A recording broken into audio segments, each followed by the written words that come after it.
Alright guys, a quick one. Here, I'll detail how to turn off automatic voicemail on iPhone. So if at the end of this you found this offer informative, please don't forget to like and then subscribe. Your automatic voicemail could be likened to live voicemail, and this is what you need to do to turn it off. First, go ahead and open the settings app on your iPhone.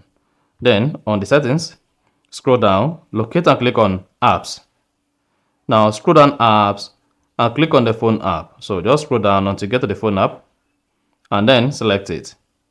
Under phone app, scroll down until you get to live voicemail. If live voicemail is enabled, this is going to turn on automatic voicemail on your iPhone. So what you need to do is go ahead and turn off live voicemail, and then automatic voicemail on your iPhone will be disabled, and then you are good.